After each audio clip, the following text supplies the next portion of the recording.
My kingdom for a horse. A simple favour. How hard could it be to drop a car off for a friend? The friend in question being a multimillionaire who'd phoned me from a poolside palace, his Spanish villa. His daughter's car had been abandoned outside a trendy bar in the Montpellier quarter of Harrogate. The keys also had been abandoned with a trendy barman. I lived but a few hundred yards away. Simplicity itself. Driving the small mini convertible through the countryside in August sunshine was sheer bliss. The heavy scent of new-cut flowers and grass took me back to the innocence of adolescence. He lived in the deep, highbrow hunting set. We'd formed a heavenly haven. Livery stables, swimming pools, manicured lawns, tree-lined cobbled driveway, leading to a perfect paradiso, a Garden of Eden. Everywhere I drove was magnificent. I drove down through the automatic gates to the manor house, where a beautiful, long, tall blonde dressed in white added a little colour to the angelic white scene in the form of blasphemous blue language. Don't park the bloody thing there. Park it round the back in the stable area. Charming. Closing the car door, I walked towards the girl to hand her the keys. She snapped, Close the gate. The horses will loose. What's the matter with you? There's a big sign on it there. Listen, girl, I'm not here to do you a favour. I do not work for you. The favour is delivering your car back because you're so pissed you couldn't do it yourself, no doubt. Now, I want a lift back to H-Gate. Out of the question. I'm late for a dinner date as it is. Well, how do you expect me to get back? It's taken me forever to get here. We'll have to take the train. It's 5 minutes by horse to get there. I don't have a bloody horse. Don't you raise your voice to me. Well, listen, even if I had a horse, I'd hardly leave it at the train station to jump over the York Express, and I'm sure that they wouldn't allow me to take it on the train. Now, would you please take me to the train station? Negative. I'm late. It's a cockstride. It's just across the meadow there. There, the girl pointed. Across the meadow? A cockstride? I need a compass and field glass to find my way out of the grounds here. Listen, the girl flushed under her suntan, tapped the riding crop against her leather riding boots. I really couldn't care less how you get out of here. Just get out of here. I've got to get dressed and ready, she called to the maid. May! The Filipino bowed, humbly and abruptly towards her. She chirped a curt response. Goodbye. Whoever you are. My jaw clenched and squeaked square under the pressure. Her eyes blazed fury at me. Well, fine, I'll walk across the meadow then. Yes, you do that, mister. Cursing and blaspheming feathers and dust in self-righteous indignation. I set off down the cobbled driveway, knowing where I was going, till I discovered a sign stating bridle path right.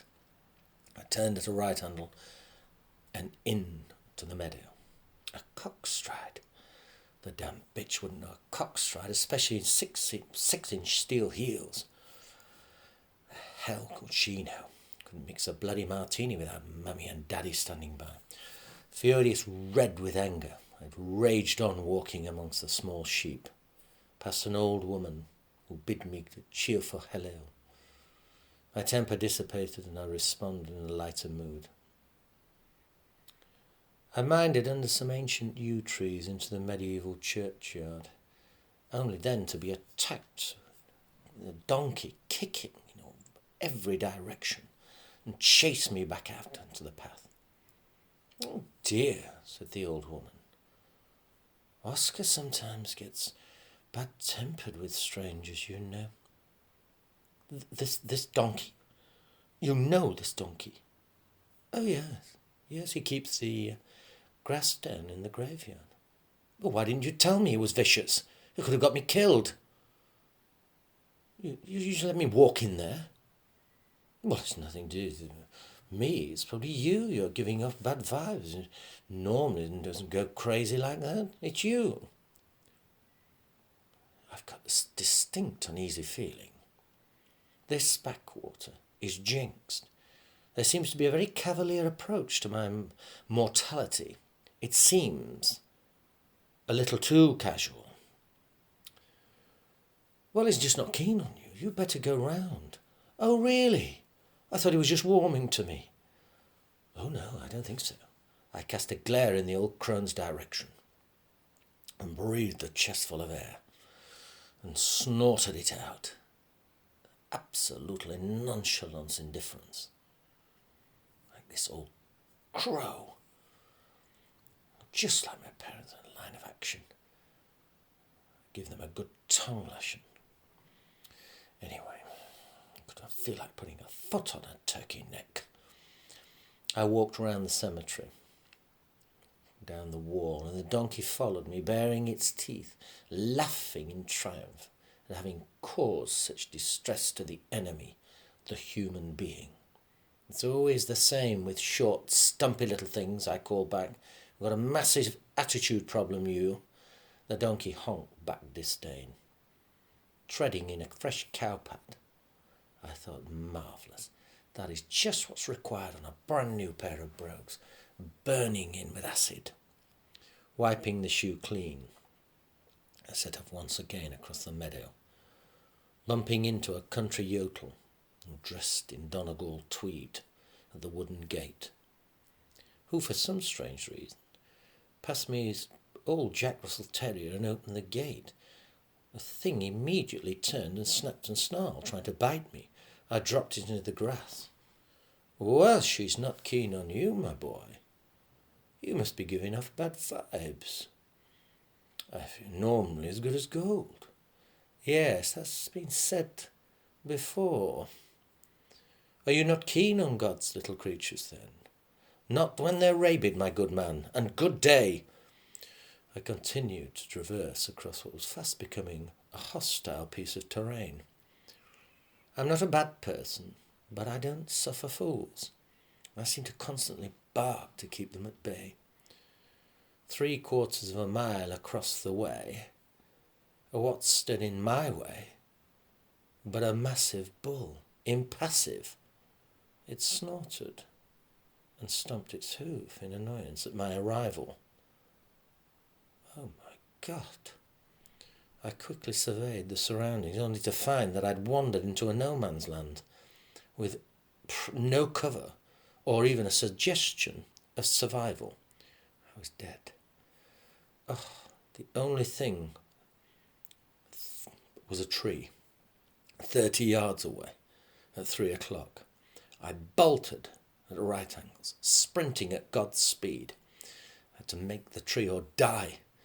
My heart pounded, blood through the veins, coursing with adrenaline. I made a death leap for the branch, pulling myself just clear of the stampeding bull which clattered underneath me. I panted with fear. I thought I was going to have a heart attack. I cursed out at the woman. A bloody cockstride. The matter could have got me damn well killed. Twice. 2 hours in the tree waiting for someone to rescue me. A girl, a beautiful girl, on a light chestnut mare offered to shelter me through the field. I don't know what's going on. George normally doesn't. He's docile. Doesn't usually charge at anyone. Must be you. Did you do something to upset him? I didn't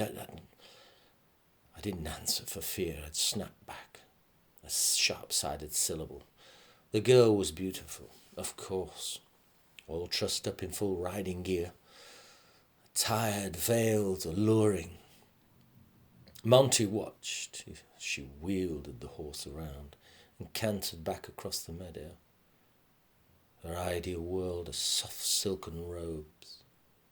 A world far away from reality for most mortals, who seemed trapped in perpetual poverty like himself, the wrong side of the tracks, toiling away at the hard and cruel truth, a substance of brittle, felt like a coal face every day. And here we are, the Big Easy. Why hadn't his mother and father made a huge pile and died in a terrible car crash? No. He was thinking out loud. Both his parents had given him no guidance, nor opinions on which path to take in life. They themselves had taken the long, arduous route, using brawn instead of brains, to eke out a failure. And I'd followed, carefully in their tedious footsteps. It was time to change. Tactical direction, tangent needed. Marry into money, steal money, hot, cold, dirty or clean. Just get some. Stop this pitiful penance of striving and starvation. Seize the day, carpe diem. That was the funniest thing I've seen in years. You're a natural born idiot. It was the long, tall blonde, glistening gorgeous from the mini convertible, lacquered sticky as a new painted shell. She signalled to hop in. Come on, I'll give you a lift back to Harrogate. Will help my nails dry. The silly maid's piled on that much paint on my face on my nails. Be lucky if it dries next week, let alone for tonight's fizz bash. You mean to tell me I've been stuck up in a tree whilst you are getting made up for 2 hours and you didn't think of actually calling any assistance, no police or anyone to come and rescue me? Listen, it takes time to achieve this sort of perfection. I'd have called when we finished. I can't move, can I? I've got you can't start moving. I end up cracking something. I'm not interested in your makeup. I'm interested in my death in the afternoon with the Bull George. Oh, that was so funny. You'll always be my matador in the meadow. Oh, I can't believe this. I'm stopping off to see Harvey. You can come. Who's Harvey? Harvey is divine, heavenly. You love him. He's my brother. Mummy and Daddy have been beastly to him, banished him to a hotel, let him have a lesson for throwing a sort of a front lawn fizz party. Scuff the lawn. Daddy went crazy. Would he been all right on the back lawn? Oh yes, Daddy's. It's just it's sacred to Daddy, the front lawn. It's striped. The grass is perfect, like a billiard table. We arrived at the 5-star suite. Oh, I see, this will really teach him some manners. Entering the room, Harvey resembled a sheikh, swaddled in silk. They both snorted champagne, and little angels snuff before air kissing. And Harvey bellowed out, "Tell mother the bitch that I am not coming back until father comes here and apologises to me." We got outside. Oh yes, that'll teach him a really jolly trousers lesson, won't it, in manners? Well, what would you do with the problem? I'd have him horsewhipped. You can't horsewhip Daddy. I'm not talking about your Daddy, I'm talking about your brother. I'd thrash him around the front lawn, preferably on all fours, like the insolent dog he is. I think there's something wrong with you. Wrong with me. You guys are crazy. That spoilt brat of yours in there, it sits there in silken robes, whilst your parents pay for him to do so, and to bite the hand that feeds him. You're all mad. And at the end of it, you'll still have a ruined child that no one dare control.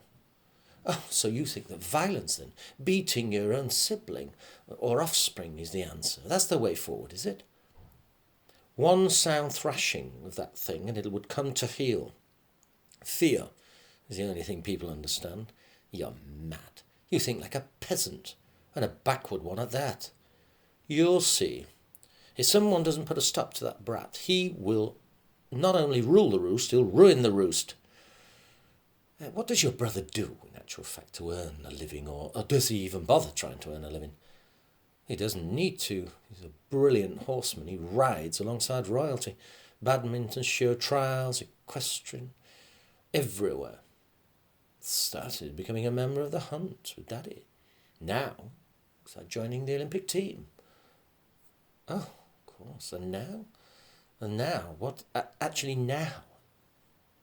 Oh, there's entourage of people keeping the operation going. Stable men. Daddy, of course, he has to get up at the crack of dawn too.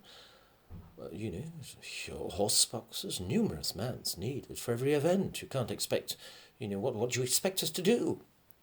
I'm asking you, has he made any money at this caper?